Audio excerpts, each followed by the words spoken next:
Hello friends, welcome back to Gargi classes. Date आज के 28 अक्टूबर 2020 जो आपको पता है, और एक्सप्लेन पेज पे देख लेते हैं इंडियन एक्सप्रेस के कौन से इंपॉर्टेंट आर्टिकल्स है जो आज अपन डिस्कस करेंगे। नंबर 1, मून पे वाटर की डिस्कवरी से रिलेटेड है। बहुत ही अच्छा आर्टिकल है, जानेंगे कि अभी तक का क्या डेवलपमेंट था और आगे क्या स्कोप है, ये जानने की कोशिश करेंगे। नंबर 2, ये आर्टिकल देखेंगे बांग्लादेश की जो गैप जो चल रहा था इंडिया से, हम देखें पर कैपिटा जीडीपी में, इससे रिलेटेड ऑलरेडी एक एक्सप्लेन पेज डिस्कस कर चुके हैं प्रीवियस आर्टिकल्स में, प्रीवियस वीडियोस में, प्रीवियस जो दिनों में आए हैं। उनके बाद में आज का आर्टिकल थोड़ा सा हटके है, कुछ और एडिशनल इंफॉर्मेशन है, और आपको भी मेरी तरफ से मैं एक पॉइंट दूंगा यहाँ पे कि किस तरीके से बांग्लादेश की ग्रोथ जो है वो लगातार बढ़ती जा रही है, जबकि कोविड-19 के टाइम पे और कोविड-19 की वजह से इंडियन इकोनॉमी -10% तक कॉन्ट्रैक्ट करेगी, वहां पर बांग्लादेश की इकोनॉमी 3.8% तक ग्रो करेगी। तो ये दोनों में मैं डिफरेंस बताऊंगा और जानने की कोशिश करेंगे क्या क्या फैक्टर इंपॉर्टेंट है। राइट, यहां पर आप देख रहे हो ये वाला आर्टिकल आपके लिए ज्यादा इंपॉर्टेंट है नहीं, बट आपके लिए थोड़ा सा क्रक्स में ये दे देता हूं। फ्रेंच मतलब फ्रांस, देन मैक्रोन वहां के प्रेसिडेंट, एंड इस्लाम, इनके बीच में क्या एक सीन चल रहा है। अभी हुआ क्या था, एक चेचन्या का माइग्रेंट था, राइट, मतलब चेचन्या की माइग्रेंट कम्युनिटी में से एक बंदा, एक स्टूडेंट, 18 साल का बच्चा, वो पढ़ रहा था स्कूल में। तो उसके जो टीचर थे, तो उनको उस चेचन्या जो कम्युनिटी का जो बंदा था, वो उसने उसको बीहेडेड कर दिया, मतलब उसको मार दिया, गला काट दिया उसका। तो इस वजह से कहीं ना कहीं जो फ्रेंच प्रेसिडेंट है इमैनुअल मैक्रों, तो वो कहीं ना कहीं स्टेटमेंट ऑलरेडी भी दे चुके हैं कि इस्लाम जो है वो कहीं ना कहीं अंडर थ्रेट है थ्रू आउट वर्ल्ड। ये पहले का स्टेटमेंट था। और रही सही में ये जो अटैक कर दिया चेचन्या वाले जो लोग हैं, वो क्या है, मोमडनसी हैं। तो कहीं ना कहीं इस्लामिक कम्युनिटी पे फ्रांस में एक वोकल अटैक तो रिपीटेडली देखा जा रहा है प्रीवियसली, अगर देखा जाए तो पॉइंट यहां पे आता है कि अभी क्या सीन चल रहा है। देखो, सीन तो आप अपने हिसाब से देख लेना, ठीक है। मैं यहां पे इंपॉर्टेंट चीज बता देता हूं कि जब रिलीजन की बात आए और साथ में स्टेट की बात आए, तो secularism the most important term. तो एक तो वेस्टर्न सेक्युलरिज्म, एक इंडियन सेक्युलरिज्म, आपको पता होना चाहिए। पता है तो बहुत बढ़िया, नहीं पता तो आप समझ जाओगे अभी। देखो, वेस्टर्न कंट्रीज में सेक्युलरिज्म स्टैंड्स फॉर कि स्टेट का रिलीजन से कोई लेना देना नहीं है, ठीक है। अगर रिलीजन अपने प्राइवेट स्कोप में कुछ भी करे तो स्टेट हैज नो से, कुछ नहीं कहेगा स्टेट, ठीक है। दूसरी तरफ इंडिया की तरफ आप देखोगे तो हमारे स्टेट और रिलीजन के बीच में आप एक ऐसे डॉक्ट्रिन को देखोगे जिसको बोलते हैं principled distance. I am repeating, doctrine of principled distance. कहने का मतलब, स्टेट तब तक रिलीजन के अंदर अपनी इंटरफेरेंस नहीं करेगा जब तक रिलीजन एक अपनी लिमिट के अंदर काम करे। और वो लिमिट्स क्या है, पब्लिक ऑर्डर, मोरालिटी और नेशनल सिक्योरिटी इंटेग्रिटी। इन तीनों चीजों को ध्यान में रखते हुए अगर कोई भी रिलीजन काम कर रहा है इंडिया में, तो स्टेट कभी भी इंटरवीन नहीं करेगा, ना कोई लॉ एंड ऑर्डर से रिलेटेड कोई इशू आएगा। बट अगर रिलीजन इस लिमिट को ब्रेक कर दे, पब्लिक ऑर्डर को, मोरालिटी को, या फिर नेशनल इंटेग्रिटी या नेशनल सिक्योरिटी को अगर ब्रीच कर दे, तो उस केस में फिर स्टेट क्या करेगा, रिलीजन को रोकेगा कि नहीं भाई, आपकी ये बात अब नहीं चलने वाली है। तो ये आप सेपरेशन और एक तरीके से इस प्रोसेस को या पूरे सिस्टम का आप सेक्युलरिज्म बोलते हो, राइट। अब देखते हैं अपने दोनों इंपॉर्टेंट आर्टिकल्स। फर्स्ट आर्टिकल है वाटर ऑन द मून। देखो, अभी रिसेंटली भी और पहले भी बहुत बार ये चीजें आती जा चुकी हैं, और कहीं ना कहीं ये एक डिस्कवरी का पॉइंट भी बना रहता है कि क्या चांद पे पानी है, क्योंकि हमारे यहाँ से डिस्कवरी करने के लिए एस्ट्रोनॉट्स बहुत जाते हैं, एस्ट्रोनॉट्स की रिक्वायरमेंट भी होती है। रही सही में रिसर्च जो हो रही है उस पर दिमाग ये लगाया जा रहा है, क्या मून पे लाइफ पॉसिबल है या नहीं। तो अगर वाटर अवेलेबिलिटी वहां पे मिलती है तो इसका मतलब कुछ ना कुछ स्कोप बन रहा है, ठीक है। अब जानते हैं हुआ क्या है। देखो, कुछ जगहों पर वाटर मिला है मून पे, और ये डिटेक्शन अभी का नहीं, पहले भी हुआ है। और इससे कहीं ना कहीं हम देख सकते हैं कि प्रीवियसली जिन रीजन्स में प्रीवियसली हमारे पास में कोई डेटा नहीं था, वहां पर भी आप देखते हो कि वाटर अवेलेबिलिटी इंश्योर की जा रही है डिफरेंट स्टडीज, डिफरेंट सर्वेज के बेसिस पे। तो नासा इसमें लीडिंग एक एजेंसी है जिसने ये चीज फाइनलाइज की है, ठीक है। एक स्टडी ने अपनी रिपोर्ट में यह भी कहा है कि जहां पर सनलिट सरफेस है, मतलब मून का वो सरफेस एरिया जिस तरफ सन की लाइट्स आती रहती हैं, वहां पर भी वाटर अवेलेबिलिटी थी। इससे पहले तो क्या था कि मून का डार्क साइड जो है, शैडो रीजन जो है, वहां पर पानी अवेलेबल है, वो भी आईसी फॉर्म में। तो आप देख सकते हो पानी का किस फॉर्म में अवेलेबिलिटी है, दूसरा आईसी फॉर्म में है या फिर वो ब्रेक फॉर्म में है, वो जानने की कोशिश करते हैं। तो कहने का मतलब एक तो जिस तरफ से सनलाइट आकर के गिरती है मून पे उस तरफ भी पानी मिल गया, और पहले ये तो पता ही था कि शैडोई रीजन में है इस तरीके से, तो कहने का मतलब दोनों रीजन्स में मिल गया। तो पानी की अवेलेबिलिटी अपने आप में एक पोटेंशियल स्कोप दिखाता है कि फ्यूचर में लाइफ सस्टेनेबिलिटी इंश्योर की जा सकती है। दूसरा, जो एस्ट्रोनॉट्स अपने साथ में जो फ्यूल लेकर के जाते हैं और उसमें वाटर की रिक्वायरमेंट होती है, या उनकी खुद की फ्यूल मतलब वाटर की रिक्वायरमेंट को पूरा करने के लिए जो वाटर लेके जाते हैं अर्थ से, वो कहीं ना कहीं अब कम ले जाने का स्कोप रहेगा, तो लोड कम हो जाएगा उनके मिशन में, उनके जो रॉकेट जाएगा उसमें, तो वो भी एक बेनिफिट हो जाएगा। अब बात यह है कि वाटर मैटर की जो डिस्कवरी है ये हुई क्यों। देखो सॉरी, सबसे पहली चीज तो ये मार्कर है एक पोटेंशियल लाइफ का कि आने वाले टाइम पे लाइफ पॉसिबल हो पाएगी मून पे। दूसरी, वाटर एक प्रेशियस हमेशा से रिसोर्स रहा है, चाहे वो ह्यूमन लाइफ के पॉइंट ऑफ व्यू से देखें या फिर अपन किसी फ्यूल या एनर्जी रिसोर्सेज के पॉइंट ऑफ व्यू से देखें। जो एस्ट्रोनॉट्स मून में लैंड करते हैं, मून पर लैंड करते हैं, तो उनको अपनी लाइफ को सस्टेन करने के लिए भी तो पानी की ज़रूरत होती है ना। तो और रही सही में उनको रॉकेट के लिए जो फ्यूल जनरेट करना होता है उसके लिए भी पानी की ज़रूरत होती है। तो मून पर अगर पानी अवेलेबल होगा तो इनको ज़मीन से कम पानी ले जाना पड़ेगा अर्थ से, ठीक है। नासा का आर्टेमिस करके एक प्रोग्राम है, आप ये नाम ज़रूर याद रखना, नासाज आर्टेमिस प्रोग्राम। ये किससे रिलेटेड है, तो ये किससे रिलेटेड है, मून एक्सप्लोरेशन से।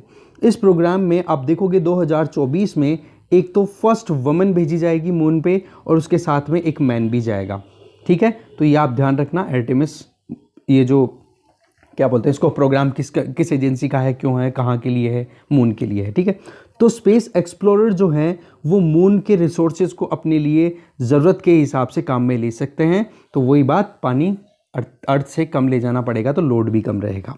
फिर बात आती है कि what is non about what on moon, अभी तक पता क्या था। देखो प्रीवियस स्टडीज़ जो थी उनमें सबसे इंपॉर्टेंट स्टडी थी, मतलब इंक्लूडिंग बहुत सारी स्टडीज़, इनमें एक स्टडी हमारी इसरो के जो चंद्रयान मिशन फर्स्ट था उसकी भी कहीं ना कहीं एविडेंसेस हेल्प करते रहते हैं। रही सही में आप देखोगे चंद्रयान फर्स्ट था, उसमें एक इक्विपमेंट था, इंस्ट्रूमेंट था जिसका नाम था M3, that means moon mineralogy mapper. उसने चंद्रयान फर्स्ट के थ्रू अपनी पूरी इंफॉर्मेशन जो गैदर की उसमें देखा कि पोलर रीजन में मॉलिक्यूल्स मिले हैं, वाटर के मॉलिक्यूल्स। तो एक पेपर पब्लिश हुआ नेचर जियो साइंस अगस्त 2013 में, जिसमें ये एनालाइज किया गया कि M3 ने जो डेटा भेजा, M3 stands for moon mineralogy mapper, ये इंस्ट्रूमेंट कहाँ पे इंस्टॉल था, चंद्रयान फर्स्ट में, गॉट इट। तो उसने जो डिटेक्ट किया है तो वो कहीं ना कहीं पानी जो है वो मैग्मेटिक वाटर है, दैट मीन्स कि अर्थ के इंटीरियर से जैसे हमारे पानी निकलता है ना मैग्मा के साथ में, उस तरीके से यहाँ पर जो पानी निकला हुआ है वो मून के इंटीरियर से निकल के सरफेस पे आया हुआ है, ठीक है, ये चीज़ क्लियर। फिर बात आती है कि ये जो स्टडीज़ हमारे पास में अवेलेबल थी उसमें ये जानना बहुत बड़ी चीज़ थी कि वाटर H2O फॉर्म में है या फिर हाइड्रोक्सिल फॉर्म में है, कंज्यूमेबल भी है कि नहीं, ठीक है। तो इसमें पता पड़ा है कि वाटर अब की बार आप देखोगे तो H2O के कंटेंट में भी देखा गया है, तो इट्स ए गुड साइन। आप फिर बाद में नेक्स्ट क्वेश्चन देखते हैं, what is different in the new discovery, नई डिस्कवरी में डिफरेंट है क्या। तो पहली बात जो मैंने आपको ऑलरेडी बता दी कि H2O की फॉर्म में मॉलिक्यूल्स मिले हैं अब की बार, और जो मून पर एक क्रेटर है जिसका नाम है क्लेवियस क्रेटर। क्रेटर का मतलब आप जानते होंगे कि जब भी कोई वॉल्केनिक एरप्शन होता है तो इसका जो अपर पोर्शन होता है, वेंट जो होता है, फिर वहाँ पर वो जब एरप्शन रुक जाता है तो वहाँ पे वाटर लॉगिंग हो जाती है और एक लेक बन जाती है, खड्डा बन जाता है हाइट पे, तो उसको क्रेटर बोला जाता है, ठीक है। तो क्लेवियर क्रेटर कहाँ पर है ये आपको पता होना चाहिए, that is on the moon, ठीक है, जो कि सदर्न हेमिस्फीयर में आपको मिलती है। तो आप देखोगे यहां से हमें पता पड़ता है कि आप मून के ऊपर शेडोई रीजन पे ही वाटर कन्फाइंड नहीं है, अब सनलिट रीजन में भी पानी मिला है। और इसका आपको सबसे बेस्ट एग्जांपल और क्या मिलता है एविडेंस, सोफिया नाम से एक जेट लाइनर है जो कि बोइंग 747 SP का मॉडिफाइड फॉर्म है, जो कि लगभग 45,000 फीट की एल्टीट्यूड मतलब हाइट पे उड़ता है। उस पर एक इंफ्रारेड कैमरा लगा हुआ है, उसने अपनी एक पर्टिकुलर वेवलेंथ जो कि यूनिक थी वो पिक की, जो कि मून से आई।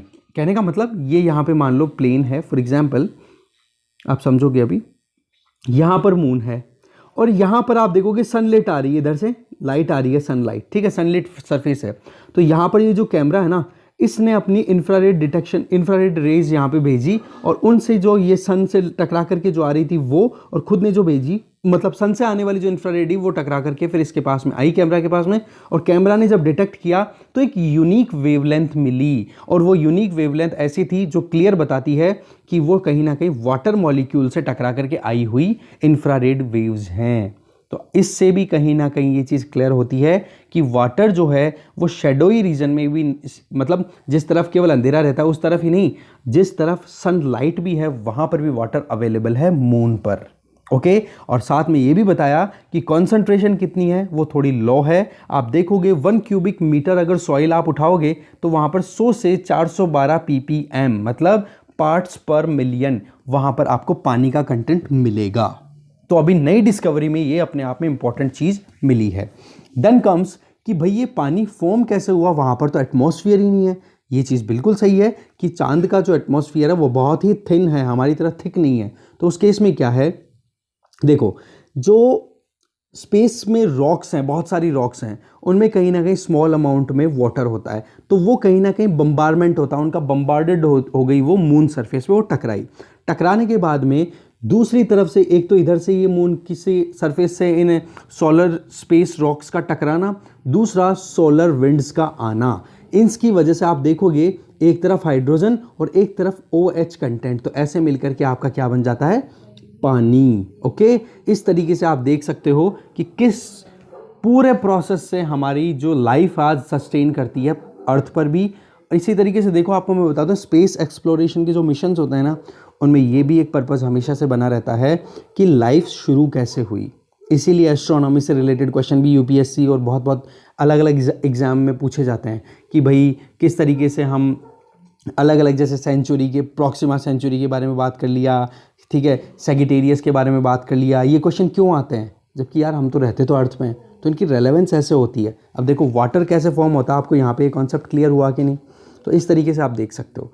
तो इस तरीके से हम देख पा रहे हैं कि सनलिट सरफेस जो है वहाँ पर वाटर जो है वो कहीं ना कहीं अभी भी रिटेन्ड है।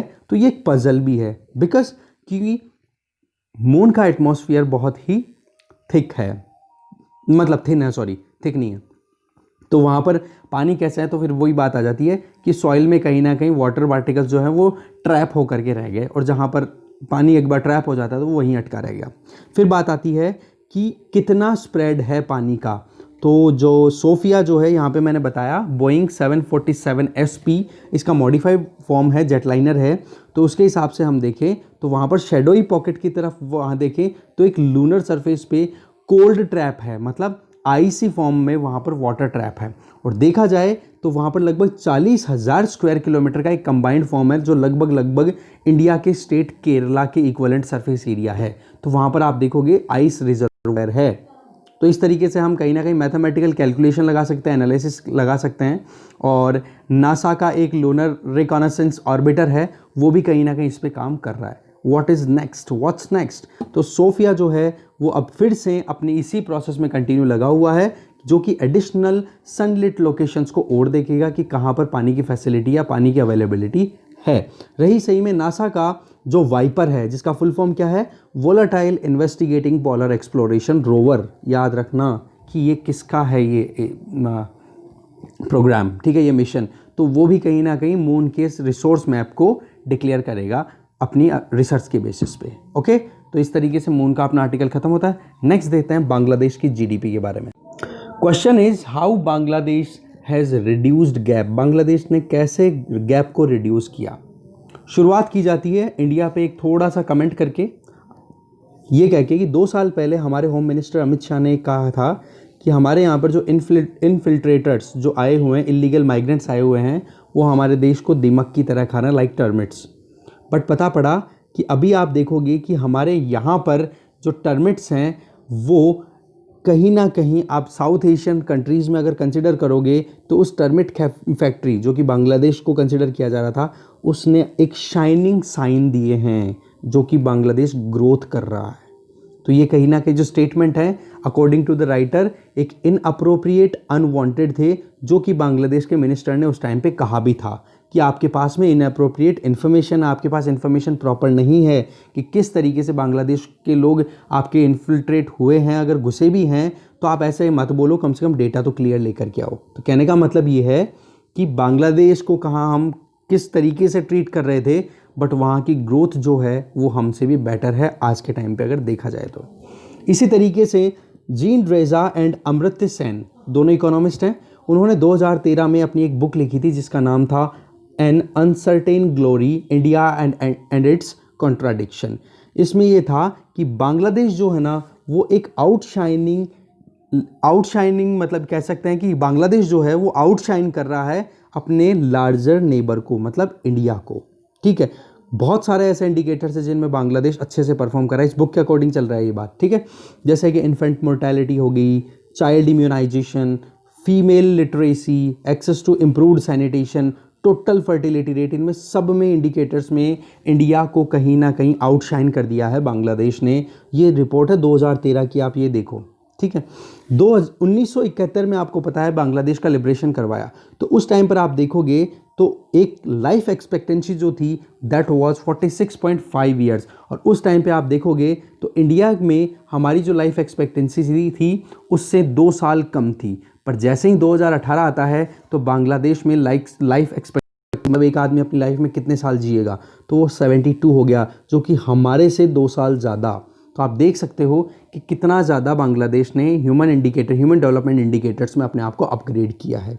रही सही में आप देखोगे बांग्लादेश जो है वो लैग करता था, इंडिया के पीछे रहता था मेजर इकोनॉमिक इंडिकेटर्स में, जिनमें सबसे इंपॉर्टेंट फैक्टर था that was income per capita.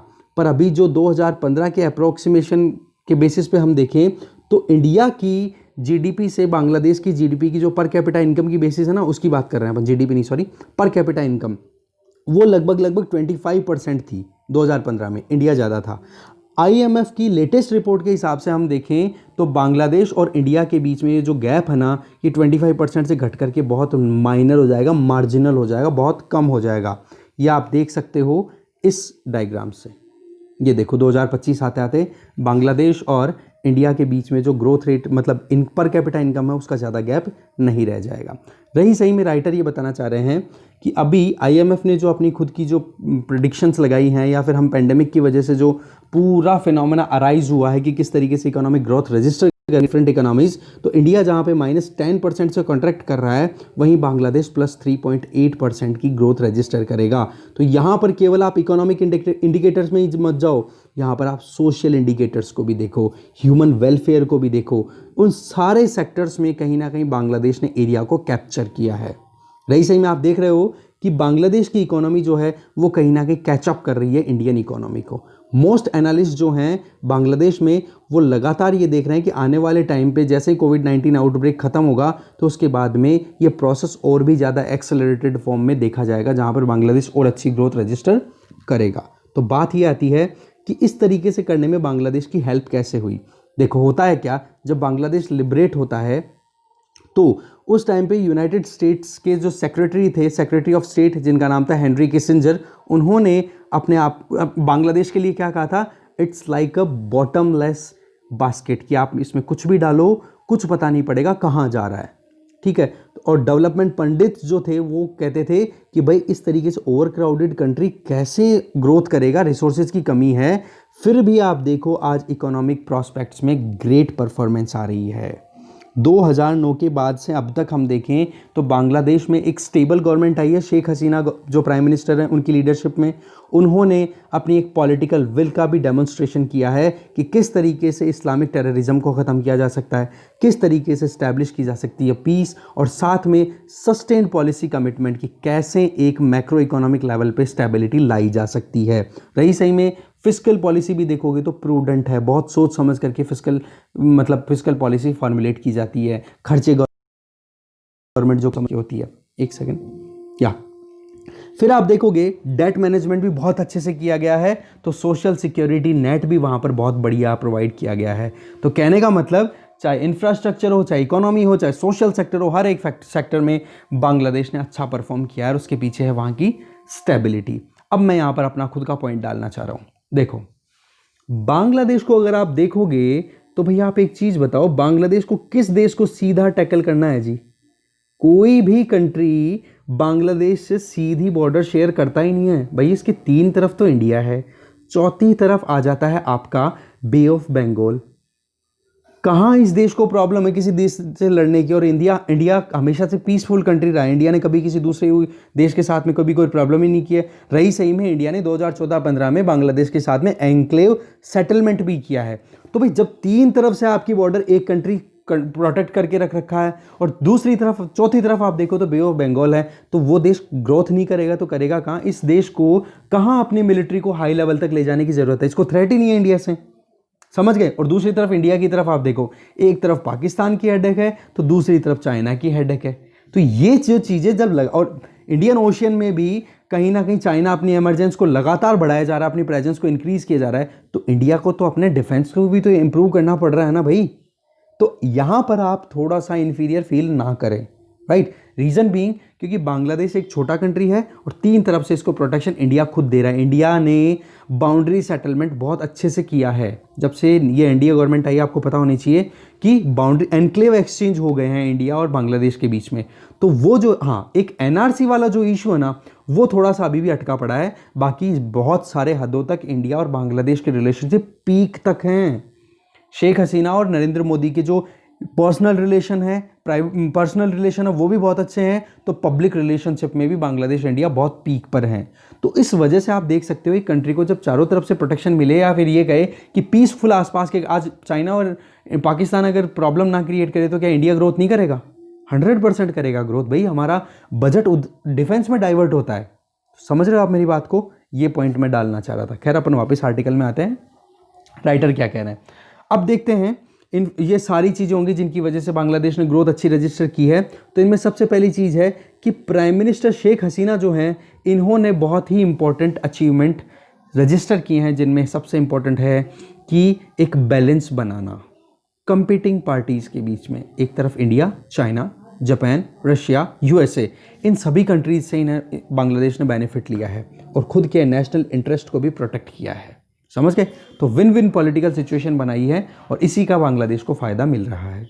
रही सही में आप देखोगे पिछले कई दशकों की अगर रिपोर्ट हम देखें तो बांग्लादेश ने लगातार बहुत सारे और इश्यूज़ का सामना किया है, जैसे कि यहाँ पर फैमीन आना, नेचुरल डिजास्टर्स का आना और पेंडेमिक का भी आना। फिर भी आप देखोगे कि इस देश ने लगातार अच्छी ग्रोथ रजिस्टर की है। तो इसके कुछ डेटा बताए जा रहे हैं जो शायद आपके लिए काम के नहीं हो, बट कंपैरेटिव एनालिसिस आजकल आने लग गया है, तो हो सकता है वहाँ पर हमारे काम आए डेटा। जीडीपी ग्रोथ आप बांग्लादेश की देखो, ठीक है।